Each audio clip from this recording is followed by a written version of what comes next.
When people hear that someone doesn't believe in gods, they sometimes jump to a familiar question. If there's no higher power, then what stops anyone from doing whatever they want? What gives life meaning? What gives morality weight if it isn't handed down from some divine source? That question carries with it an assumption, and the assumption that without religion there's nothing to build on, that people are left adrift, without a compass, without purpose. But in reality, the search for moral meaning doesn't disappear outside of religion. It becomes something far more human, far more grounded in the realities of living together, thinking critically, and understanding what it means to exist as conscious beings. Throughout history, morality has often been tied to religion, at least on the surface. Commandments, scriptures, and doctrines have been treated as ultimate sources of right and wrong. But when you look closer, human societies were creating rules and values long before many of these texts existed. Small communities had to figure out cooperation, fairness, and accountability in order to survive. They didn't need the voice of the divine to tell them that stealing from your neighbor would destroy trust, or that violence would break apart the fragile fabric that kept people alive. This is where the conversation often shifts, because morality doesn't come from some external cosmic lawgiver. It comes from our capacity to reason, to empathize, and to recognize that our actions affect others. It's not carved into stone tablets from beyond the stars. It's carved into the very way we live together. And that's exactly why atheists still seek moral meaning. The rejection of religious authority doesn't erase the need to ask big questions about right and wrong. It doesn't stop the pull toward wanting a life of depth and value. Instead, it places the responsibility back into human hands. The interesting part is this: when morality is no longer assumed to be dictated from above, it forces us to work harder. It forces us to examine the actual consequences of actions rather than just labeling them sinful or holy. And in many ways, that makes the pursuit of moral meaning even more serious. Think about how societies evolve. Laws change, norms shift, and people slowly expand their sense of justice. At one time, slavery was defended by religious leaders. At another, women were denied equal rights with religious justification. When those beliefs were challenged, it wasn't divine revelation that turned the tide. It was human beings reasoning together, questioning tradition, and realizing that suffering could be reduced and dignity expanded. So when someone without religious belief asks themselves what makes a life meaningful, or what makes an action right, they're not avoiding the question. Like, they're diving straight into it with the awareness that the answer has to be created, not received. And this doesn't mean it's easy. In fact, it's often more difficult because there's no sacred book to open that gives a neat line about what to do in every situation.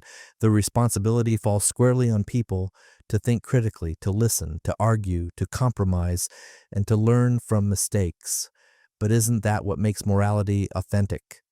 When you choose compassion because you see its value, not because you fear punishment. When you help others, not because you've been promised a reward in some afterlife, but because you recognize their suffering and want to ease it. That's the core of moral meaning outside of religion. It's built from empathy, reason, and shared human experience. And that's why it's still sought after, because even if someone rejects gods, they can't reject the reality that life is lived among others, that choices ripple outward, and that meaning is constructed by what we put into the world. When people claim morality requires religion, they often point to the idea of divine authority. They say without it, there's no objective standard, no ultimate grounding. But think about how fragile that claim really is. If morality depends entirely on a deity's commands, then what's right and wrong becomes arbitrary.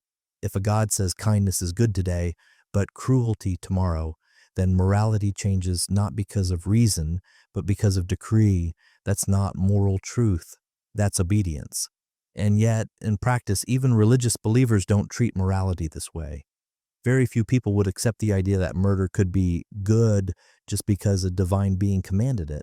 When you look closer, people still measure morality against their own sense of justice, compassion, and fairness. They still question, reinterpret, and reject certain passages in holy texts because they sense deep down that something is wrong, that human sense, the one that resists cruelty, the one that pushes against injustice, that's where morality is rooted. It isn't in the shifting words of Scripture or in the authority of a priest. It's in empathy, in the lived recognition that others feel as we do. And that's why moral meaning continues to matter outside of religion. People want their lives to align with something beyond survival. They want to feel their choices add up to something, that they've made a difference. You see this in the way people approach questions about technology, about the environment, about medicine. These aren't answered by opening a sacred book. They're answered by asking what will reduce harm, what will increase well-being, what will respect the dignity of others. Take climate change, for example. So it's not framed as a religious issue, though some groups may try to make it one. It's a moral issue because it's about responsibility to future generations, to the vulnerable, to the ecosystems we all depend on. People who reject religion still recognize this as a moral call to act, to care, to take responsibility, or consider medicine, the decision to fund research, to expand healthcare access, to use resources to fight diseases. These are moral questions grounded not in Scripture, but in the recognition of suffering and the desire to alleviate it. In fact, some of the most profound examples of moral courage have come from those willing to go against religious authority, from those who challenged doctrines that justified oppression, from those who fought for equal rights, not because a holy text demanded it, but because they could see the humanity in those who were excluded. This tells us something important. Morality doesn't vanish when religion is questioned. If anything, it becomes more urgent because now the weight is on us here and now to take responsibility. There's also a psychological layer to this. Humans are meaning-making creatures, as we can't help but seek patterns, purpose, and significance in our lives. Even when someone abandons belief in a divine plan, that impulse doesn't disappear, it simply shifts. People turn toward building meaning through relationships, through creativity, through knowledge, through contributing to something larger than themselves. And that's the key difference. Instead of being handed meaning from an external authority, people begin to craft it from their own lives. When you see someone pouring themselves into art, into science, into activism, into raising a family, they're not doing it because some scripture demanded it.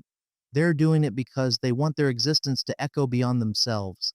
Now, critics might say this kind of meaning is subjective or unstable, but what they miss is that human meaning has always been this way. Even in religious traditions, people disagreed, reinterpreted, and reimagined what their gods supposedly wanted. The idea of one fixed eternal morality has never actually existed in practice. What has existed is the continuous effort of people trying to make sense of their world, trying to build lives that matter, and trying to leave something worthwhile behind. That's true whether you look at ancient tribes forming codes of honor or modern societies writing constitutions. So when atheists still seek moral meaning, they're not doing something unusual or contradictory. They're doing exactly what humans have always done: searching, questioning, and constructing frameworks that make life feel worth living. The difference is they don't outsource that work to invisible authorities, or they take ownership of it. One of the most overlooked truths about morality is that it's deeply practical. It isn't just abstract philosophy, it's the glue that holds everyday life together. When people agree not to steal from each other, not to harm without reason, and to share responsibilities fairly, they create conditions for trust. And trust is what makes societies thrive. That trust doesn't depend on religion. It depends on predictable behavior, empathy, and accountability. Think about friendships. When someone is loyal, honest, and kind, you value them. Not because a God told them to act that way, but because those qualities make your life better, and theirs too. Morality works in the same way, at a larger scale. What's remarkable is how flexible human morality is. It adapts to new knowledge and new situations. Centuries ago, no one was debating artificial intelligence or bioengineering, but today those are moral frontiers, and religion doesn't provide clear answers there. What guides these debates are principles like fairness, harm reduction, and respect for human dignity. principles that don't depend on belief in the supernatural. This flexibility also shows why seeking moral meaning outside religion is so compelling. It allows morality to evolve instead of being locked into the interpretations of ancient texts. It allows new voices to be heard, new arguments to be tested, and new evidence to shape our sense of right and wrong. Consider the history of civil rights. Again and again, progress came from people who were willing to challenge religiously sanctioned hierarchies, abolitionists who confronted slavery, reformers who fought for women's suffrage, activists who stood up for racial equality and LGBTQ rights. Many of these movements clashed with religious leaders who insisted tradition was on their side. Yet the moral arc bent forward because people trusted empathy and reason more than dogma. This doesn't mean that people always agree. Morality outside religion isn't about everyone reaching the same conclusion instantly. It's about a process of dialogue, of weighing evidence, of finding common ground where possible, and of allowing room for dissent. That's what makes moral meaning so rich. It's not frozen in place. It's a living, ongoing project. And atheists who seek moral meaning are part of that project in a conscious way. They know they can't fall back on divine authority, so they take the responsibility to think things through. It's also worth noting that meaning and morality are not just intellectual, they're emotional. When people choose kindness, when they dedicate themselves to justice, when they commit to causes larger than themselves, they feel a sense of fulfillment. It's not about pleasing a deity, it's about living in a way that feels aligned with their deepest values, and that fulfillment is real. Neuroscientists have found that altruistic behavior activates the same reward pathways in the brain as food or music. Helping others, cooperating, and showing compassion aren't just noble ideals. They're built into the way humans thrive, and this reveals something important. Moral meaning isn't an artificial invention of religion. It's a reflection of who we are as social, empathetic creatures. The need to connect, to care, to make life meaningful together is woven into our psychology. Religion has often claimed ownership of it, but it never created it. Think about how children develop. Before they can even read or understand theology, they show empathy. They cry when they see others in pain. They try to comfort. They recognize fairness. These moral instincts don't come from divine instruction. They come from human nature itself. So when atheists seek moral meaning, they're tapping into something deeply natural. They're acknowledging that morality belongs to all of us, not just to those who follow a creed. And perhaps this is where the conversation shifts once again, because morality without religion isn't about subtracting something. It's about removing unnecessary layers and focusing on the essentials: empathy, fairness, responsibility, and the desire for lives that matter. The challenge, of course, is that this path requires effort. It requires honesty, because you can't hide behind "God said so." You have to defend your choices with reasons. It requires humility, because you accept that you might be wrong and need to change your views. And it requires courage, because standing on human reason alone can be harder than appealing to authority. But in that effort, in that responsibility, there's also freedom. The freedom to shape morality in ways that truly reflect compassion and justice without being chained to outdated ideas. The freedom to let meaning grow from the realities of life instead of forcing life to fit someone else's blueprint. And that's why atheists still seek moral meaning. Not because they're lost without religion, but because meaning is something every human being needs. And morality is the framework that makes it possible to live with others in peace, dignity, and trust. There's another important angle to consider. When people argue that morality must come from religion, they often claim that without divine oversight, people would have no reason to act ethically. They say fear of punishment or hope of reward is what keeps society in line. But look closely at that claim, and it falls apart.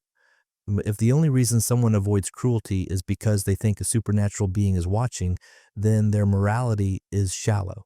It isn't compassion, it's calculation, and we all sense the difference. So if a friend helps you only because they expect a prize, it doesn't feel genuine. What makes kindness meaningful is when it's chosen freely, when it comes from empathy and integrity. That's why morality outside of religion often feels more authentic. It's not about pleasing an authority. It's about facing the reality of consequences here. And now, hurting others damages relationships, communities, and your own sense of self. Helping others strengthens those same things. The effects are immediate and real. This is also why societies with lower levels of religious belief often score higher on measures of social trust, happiness, and equality. They rely less on divine policing and more on building systems of justice, fairness, and shared responsibility.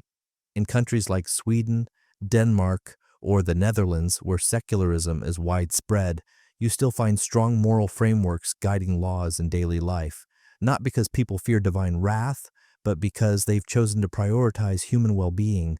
This doesn't mean such societies are perfect, far from it, but it does show that morality doesn't collapse without religion.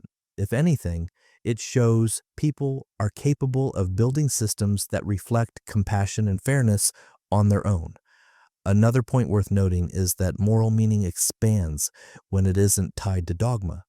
Religion often creates an in-group and an out-group, believers and non-believers, the saved and the damned, the pure and the impure. But when morality is grounded in shared humanity rather than divine decree, those barriers weaken.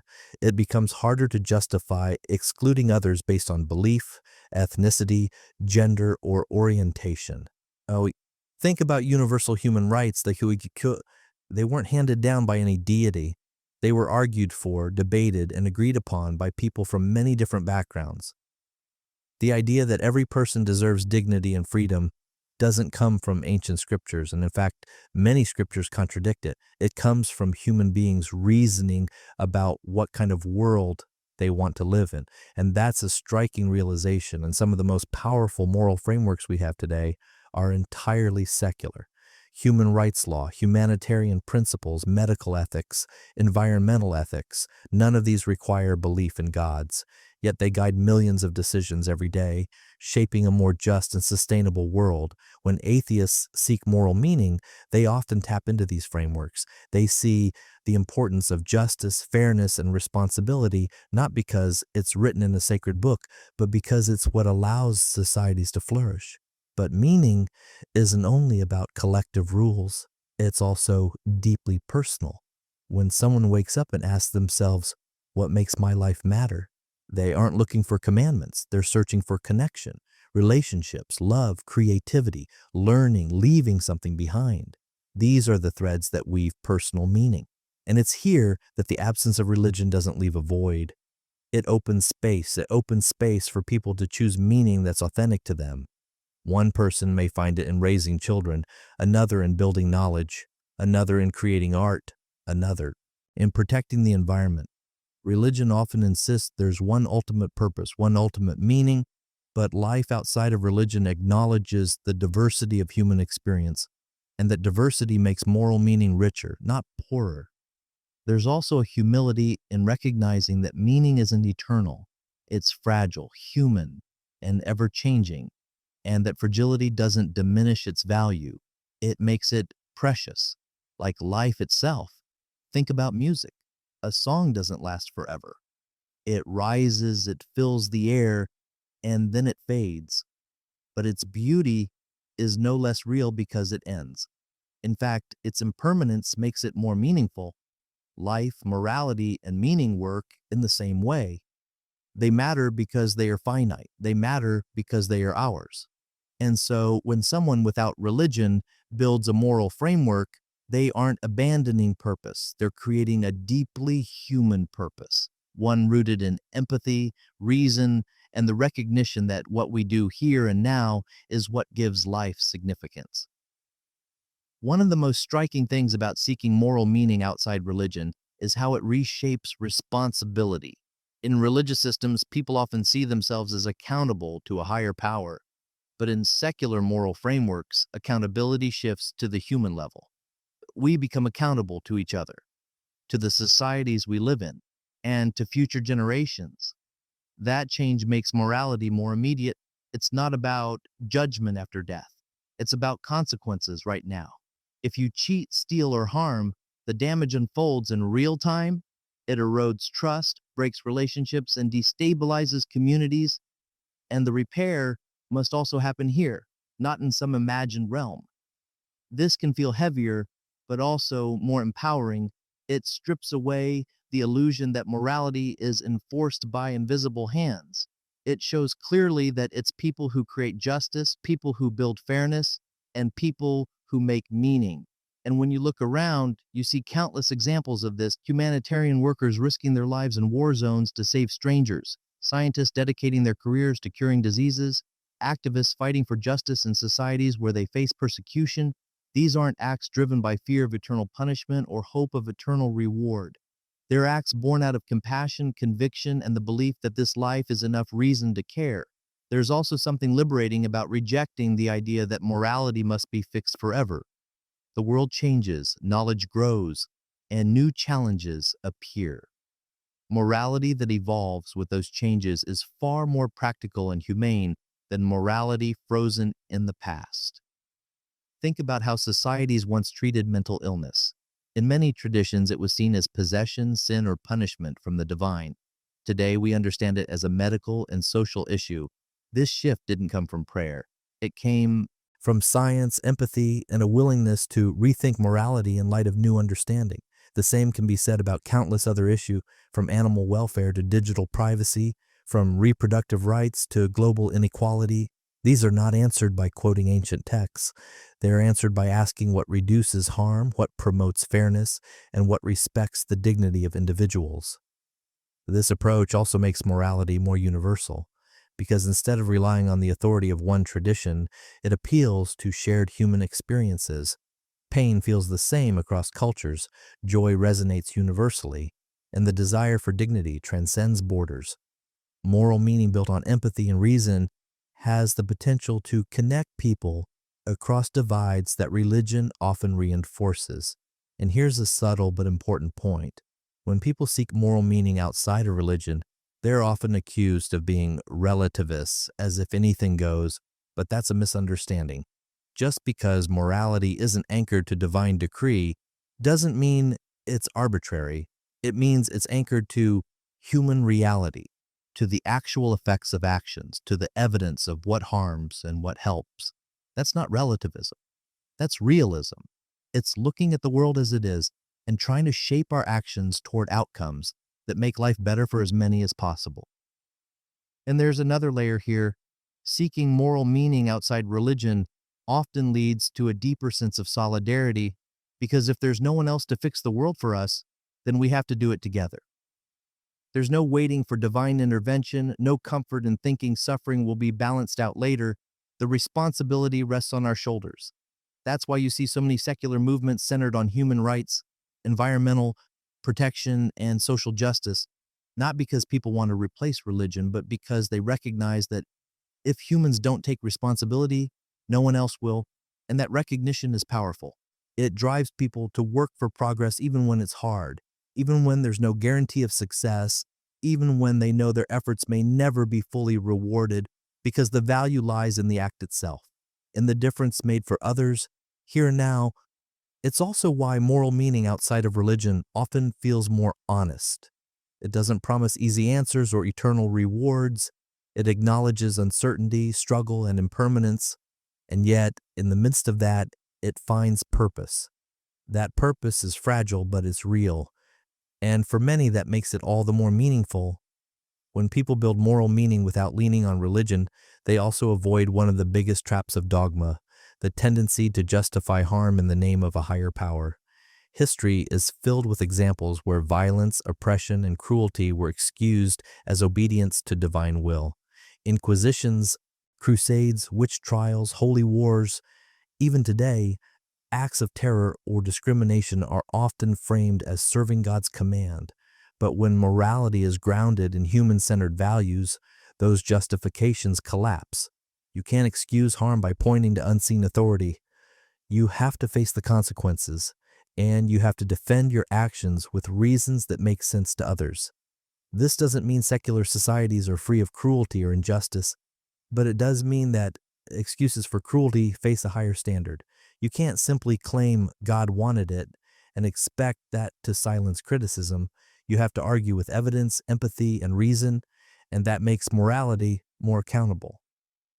Another aspect worth noticing is how moral meaning outside religion allows people to embrace uncertainty. Religious systems often present morality as absolute, unchanging, and perfectly clear, but life rarely works that way. Real situations are complex, filled with gray areas, competing values, and hard trade-offs. Take modern dilemmas like genetic engineering. Should we alter embryos to prevent disease? What about enhancing intelligence or physical traits? These aren't questions any ancient text could have anticipated, and pretending that old rules cover new challenges often leads to rigid, unhelpful answers.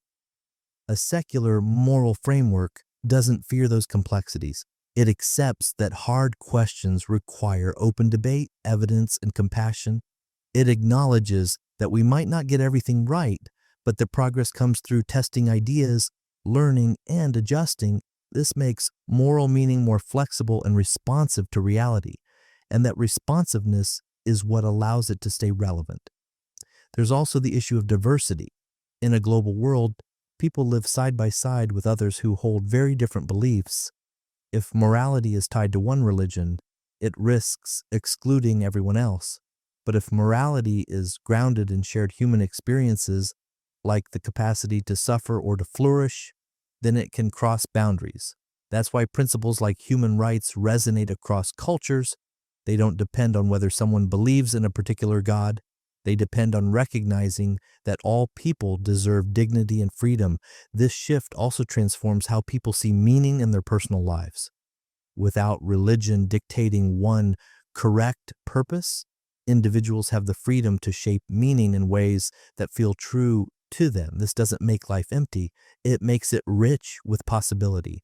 One person may find moral meaning in devoting themselves to scientific discovery, another in teaching, another in building communities, another in protecting nature. And none of these require divine command. They arise from human creativity, empathy, and the desire to matter. Of course, this freedom can feel overwhelming, and if there's no single purpose laid out, then the burden falls on each person to decide.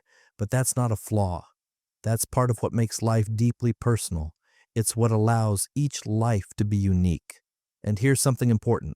Seeking moral meaning without religion doesn't mean rejecting tradition altogether. Many secular people still draw wisdom from philosophy, literature, and history. They study Aristotle, Confucius, Kant, or contemporary thinkers. They learn from cultural traditions while adapting them to modern values. This shows that meaning doesn't vanish with the absence of gods. It expands to include the full richness of human thought. Another interesting layer is how moral meaning without religion can foster a stronger sense of collective responsibility for the planet itself. If this life is all we have, if this world is our only home, then protecting it becomes an urgent moral task.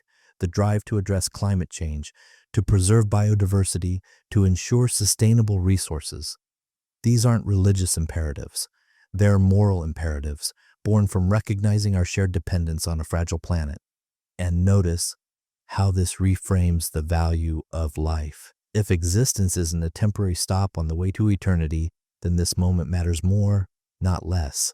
The relationships we build, the kindness we show, the progress we make, it all carries weight because it's not replaceable. That's why atheists still seek moral meaning, because meaning is not about eternity, it's about depth. It's about living fully, responsibly, and compassionately in the time we have, and morality is the structure that makes that possible. When we talk about morality outside of religion, another theme emerges: the importance of empathy as a foundation. Empathy isn't unique to believers or non-believers, it's a universal human capacity. We feel the pain of others. We mirror their emotions. We respond to their suffering. Neuroscience shows that when we see someone in distress, the same areas of the brain that process our own pain become active. This isn't revelation, it's biology. And empathy leads naturally to moral meaning. When you recognize another person's joy, fear, or sorrow as real, you start to care about how your actions affect them, and that concern becomes the basis for moral choices. Religion often claims to codify empathy, but the truth is, empathy exists whether or not it's written down. It predates scripture, it extends across cultures, and it explains why even people who reject religion still seek ways to live morally. There's another dimension here. Morality is not only about individuals, it's about systems.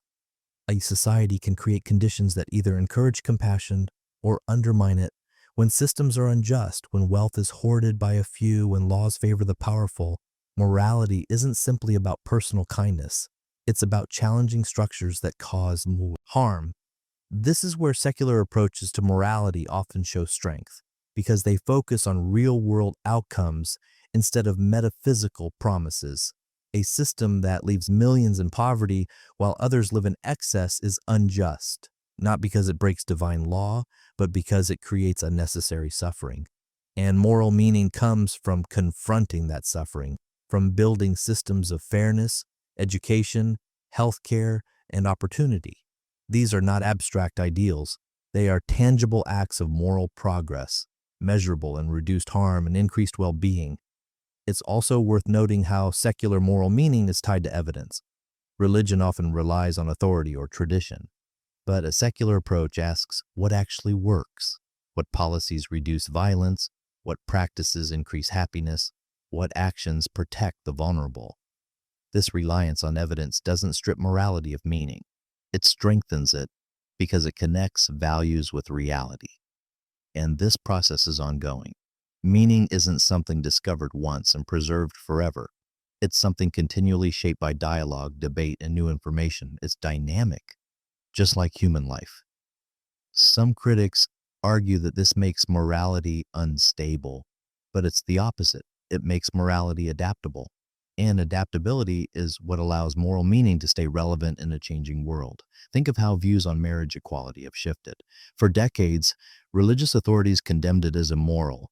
But over time, as societies listened to the stories of LGBTQ people, as empathy deepened, as evidence showed the benefits of equality, moral meaning evolved. Today, in many countries, fairness and dignity have replaced exclusion and stigma. This is an example of moral meaning built not on tradition, but on compassion and reason. And it shows how powerful morality can be when it's allowed to grow. But it's not just about social issues. Moral meaning is also found in the small choices of everyday life. Treating coworkers with respect, caring for family, supporting friends, acting honestly when no one is watching. These are the acts that create moral texture. And notice how people without religion still value these choices deeply because they understand that meaning doesn't require cosmic surveillance. It requires living in ways that enrich human connections. Even in moments of solitude, when no one else sees, people often act morally, not because they fear punishment, but because they want to align with the kind of person they aspire to be. That internal compass is a form of meaning in itself, and it's strengthened, not weakened, when it's chosen freely, when morality is embraced because it makes sense, because it feels true, and because it builds a better life. This is why the idea that atheists lack moral meaning misses the point entirely. Meaning is not handed down from the sky. It's grown in the soil of human life. It's nurtured by empathy, reason, and the shared desire to matter. And far from being a weakness, this makes secular moral meaning incredibly resilient. It doesn't depend on any one book, one prophet, or one tradition. It can draw from philosophy, science, literature, and lived experience. It can cross cultures, adapt to new challenges, and continue to evolve. That's not moral emptiness, and that's moral abundance. One of the deeper insights about moral meaning outside religion is how it allows people to take ownership of their values. Rather than being told what is good or evil, people engage with the reasoning behind those judgments. They ask why certain actions matter, why fairness matters, why dignity matters. And that questioning doesn't weaken morality. It strengthens it because it ties moral principles to understanding rather than blind obedience. When someone says honesty is valuable and you ask why, the answer isn't because it was commanded. The answer is that honesty builds trust. Trust allows cooperation, and cooperation allows societies and relationships to flourish. Suddenly, morality isn't a mystery, it's clear and grounded in everyday reality. This way of thinking also prepares people for moral dilemmas where religious texts fall silent. How should we think about privacy in the digital age? What obligations do wealthy nations have toward poorer ones when it comes to vaccines or technology? How do we balance individual freedom with collective responsibility in times of crisis? These are questions that don't appear in Scripture, yet they define the moral challenges of our era. Secular moral reasoning doesn't panic in the face of such questions. It doesn't pretend there's already a perfect answer. Instead, it leans on dialogue, empathy, and evidence to work through the uncertainty, and in that process, moral meaning becomes something lived and tested, not just inherited. This also means that secular moral meaning tends to be more inclusive, and because when morality isn't tied to pleasing a God, it becomes harder to justify excluding people who don't share your belief. When the foundation is empathy, harm reduction, and fairness, then everyone is included by default. And that inclusivity has enormous consequences. It means children born into different cultures or traditions are still seen as equally deserving of dignity. It means minorities who have historically been cast out can now claim their place within moral consideration. It means strangers on the other side of the world can matter, even if they never share a single belief with you. That's how you end up with movements that address global poverty, climate change, or international human rights, not because someone's God declared it, but because people recognize shared humanity across borders. And this recognition connects with something even deeper, the awareness of mortality. When people accept that life is finite, that there is no afterlife to fix what we leave undone, meaning becomes urgent. It matters profoundly how we spend our time, how we treat others, what we build and what we destroy. This urgency doesn't make life bleak, it makes it precious. Every act of kindness, every moment of connection, every pursuit of justice carries more weight because it's not endlessly repeatable. It's now or never. And that sense of finitude actually enriches moral meaning. It reminds us that we don't get a second chance to make the world better. We have to do it here in this brief window of existence, of course. This view can feel uncomfortable. Some people resist the idea that meaning is temporary, fragile, and human-made. But fragility doesn't erase value. It heightens it. Think of a work of art. Its beauty isn't lessened by the fact that it's human-made rather than the eternal. In fact, it becomes more meaningful because we know it was created by hands like ours, minds like ours. Morality and meaning are the same. They are our creation, and that's exactly why they matter. And when you think about it, isn't that what makes life extraordinary? That in this vast universe, a species of conscious beings can reflect on what it means to be good, can strive to care for one another, can search for meaning even without guarantees. That search doesn't vanish when religion is absent. It continues, driven by curiosity, compassion, and the desire to make life worthwhile. And this is the heart of why atheists, or anyone outside of religious frameworks, still seek moral meaning, because meaning isn't tied to gods, it's tied to humanity. And as long as humans care, as long as humans think, as long as humans live together, the pursuit of moral meaning will never end. Another strength of seeking moral meaning outside religion is that it frees people from contradictions that come with divine authority. Many religious traditions contain rules that directly conflict with modern values. Texts that permit slavery, condone violence, or restrict basic freedoms. When morality is tethered to such texts, people are forced into endless reinterpretations or selective readings. But when morality is grounded in human-centered reasoning, you don't have to twist yourself into knots. If a rule causes harm, it can be discarded. If a principle fosters justice, it can be embraced. The measure is not obedience to tradition, but the actual impact on human lives. This makes moral meaning more consistent because instead of being pulled in two directions, compassion on one side, dogma on the other, people can follow compassion wherever it leads. It also encourages honesty. Religious morality often requires believers to claim certainty where none exists, to insist that they know what the divine. Wants. But secular morality doesn't need that illusion. It can admit uncertainty, acknowledge complexity, and still act responsibly. That humility is a moral strength. It recognizes that we don't have perfect answers, but we're committed to finding better ones. And moral meaning grows stronger through that process. When people openly debate issues like justice, freedom, or equality, they sharpen their ideas, refine their principles, and build frameworks that are tested against real-world experience. Think about how democratic societies function. Laws are not static, they evolve. Constitutions are amended, policies revised, rights expanded. Morality works in much the same way. It's a living conversation, and every generation contributes. This doesn't make morality rootless. It makes it responsive. And responsiveness is exactly what a complex, changing world demands. It's also important to highlight that moral meaning outside religion doesn't erase deep traditions of thought. Philosophy has long wrestled with these questions, from the ancient Greeks debating virtue, to Enlightenment thinkers arguing for human rights, to modern ethicists analyzing justice and fairness. This intellectual heritage provides a rich resource for anyone seeking to live meaningfully. And unlike rigid dogma, philosophy invites critique. It expects disagreement. It evolves with new arguments. And in that sense, it models the very process of moral growth.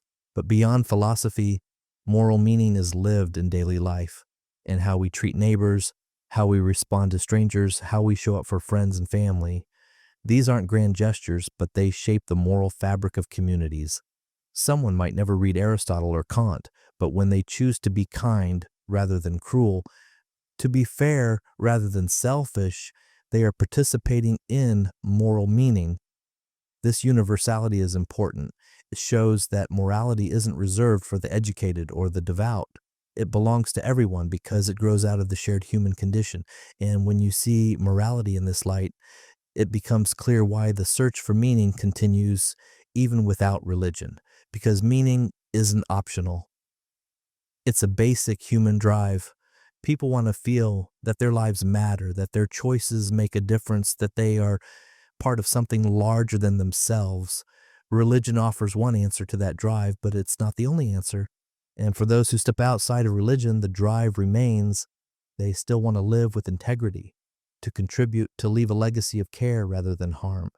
And in many ways, that pursuit can feel even more urgent, because without the promise of eternity, this is all there is. This is the stage where everything happens, the kindness we give, the justice we fight for, the meaning we create. It all matters now. That urgency doesn't lead to despair, it leads to action. It pushes people to value life more deeply, to build meaning deliberately, to take morality seriously. And this is why the idea that atheists or secular people lack moral grounding is not only false, it's upside down.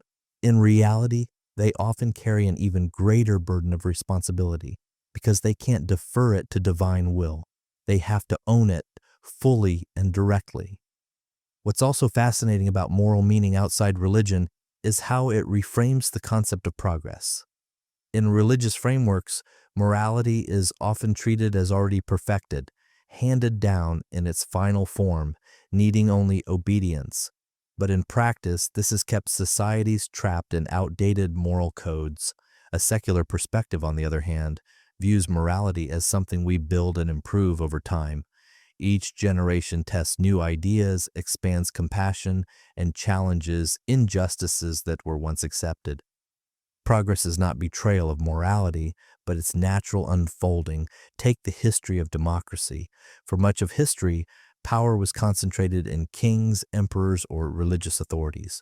Ordinary people had no say. The idea of equal representation, voting rights, and accountable leadership didn't come from divine decree. It came from human struggles for fairness. Moral meaning grew as societies realized that dignity required giving everyone a voice. The same pattern is true in science. Ethical codes about research, medicine, and technology weren't carved into stone tablets. They developed as people recognized the need to protect subjects, respect autonomy, and prevent harm. These secular frameworks now guide entire fields, saving lives and ensuring fairness.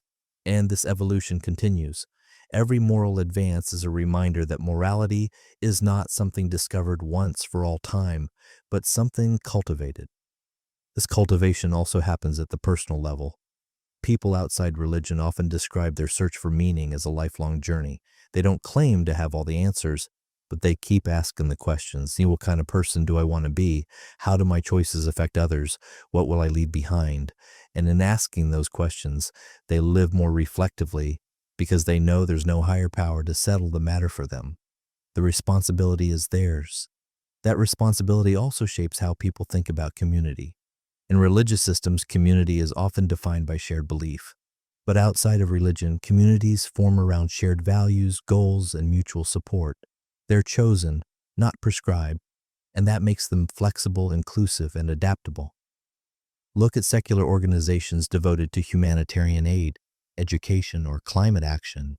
They unite people across belief systems because the focus is on outcomes rather than dogma. Feed the hungry, shelter the vulnerable, reduce suffering. These are moral goals that transcend religion. And when people come together like this, meaning is multiplied. It's no longer just about personal integrity, but about collective impact. It's about the recognition that we are stronger together and that morality gains power when it's shared. This collective dimension also reveals something about human nature. We are not isolated beings drifting alone. We are deeply social, and meaning often arises in the spaces between us, in cooperation, in dialogue, in solidarity. That's why moral meaning endures even when religious belief fades, because what sustains it is not divine oversight, but human connection. And when you step back and see the larger picture, it becomes clear that morality without religion isn't a void. It's a field of possibilities, and a field where empathy, reason, and creativity can flourish without being constrained by outdated rules. In fact, it's in this freedom that many people find their deepest sense of purpose, not in following commands, but in shaping lives that reflect who they truly are, not in waiting for a reward, but in knowing that what they do here matters to real people right now. And in that sense, moral meaning outside religion is not weaker, but stronger. It's tested in the real world, grounded in shared humanity and open to growth. This is why atheists, and anyone who steps outside the bounds of religious morality, continue to seek meaning, because the search itself is part of being human, because life without meaning is unimaginable, and because morality, far from vanishing, becomes even more urgent when it rests on human shoulders alone. There's another powerful element to moral meaning outside religion: the way it connects to creativity. When people are not bound by rigid codes, they can explore new ways of expressing values. Art, literature, film, and music become spaces where moral questions are asked and answered in unique ways. Think of novels that expose injustice, films that highlight empathy, songs that inspire solidarity. These works don't rely on divine authority to move us. They resonate because they capture human experience, human struggle, and human hope. They invite us to reflect, to feel, and to act. This shows that morality doesn't just live in philosophy or politics. It also lives in culture, and when religion is not dictating what's acceptable or forbidden, culture has more freedom to explore moral meaning in all its complexity, and that freedom matters. It allows difficult questions to be raised without fear. It allows new perspectives to be heard, and it allows societies to evolve through dialogue rather than dogma. It also makes moral meaning more personal, because people can engage with these ideas in ways that feel authentic to them. A poem, a film, or a piece of music can shape someone's moral outlook as deeply as a philosophical argument, and often more powerfully because it reaches the heart as well as the mind. This blending of reason and emotion is part of what makes moral meaning so human. It's not only about cold logic or abstract principles, it's about feeling connected, moved, inspired to act. Religion often tries to monopolize this emotional dimension, offering rituals, ceremonies, and stories that bind people together, but secular life can provide its own forms of shared meaning. Community celebrations, civic rituals, cultural traditions, these give people a sense of belonging and purpose without invoking the divine. And when those moments are tied to values like equality, compassion, and justice, they reinforce moral meaning in powerful ways. This is why people often describe meaning not as something found, but as something made in relationships and creative expression in collective action. And there's another dimension here, the scientific perspective. Science doesn't tell us what we ought to do, but it gives us a clearer picture of the world. It shows us how actions lead to consequences, how systems interact, how human behavior is shaped, and when combined with empathy, this knowledge helps us make better moral choices. For example, psychology teaches us about biases and blind spots. Sociology shows us how inequality creates harm. Environmental science warns us about unsustainable practices. None of this comes from scripture, but all of it deepens moral understanding. In this way, science and secular ethics reinforce each other. Science provides knowledge of how things are, and ethics asks how they ought to be. Together, they create a framework for building meaning that is grounded, adaptable, and effective. And unlike religious dogma, this framework is open to correction. When new evidence comes in, we can adjust our moral reasoning. This humility and adaptability make moral meaning outside religion more reliable, not less. It's also worth noticing how this perspective influences personal identity. When someone defines themselves not by belief in a God, but by the values they choose and the meaning they create, they often describe feeling more authentic, more aligned with their true self. Because meaning chosen is always stronger than meaning imposed. When you live by values you have thought through, tested, and embraced, they become part of you in a deeper way than rules simply obeyed. And that authenticity shines through in everyday life, in how people treat others, how they respond to challenges, how they face mortality. Mortality is especially revealing. Without religion, there's no promise of eternal reward. But rather than erasing meaning, this makes each moment of life more significant. Death becomes not a gateway to another world, but a reminder to live fully in this one. That reminder intensifies moral meaning, because if this life is all we have, then how we live it, how we treat others, and what we contribute matters infinitely more. And so the search for moral meaning doesn't fade. It deepens, it becomes the heartbeat of a life lived consciously, responsibly, and compassionately.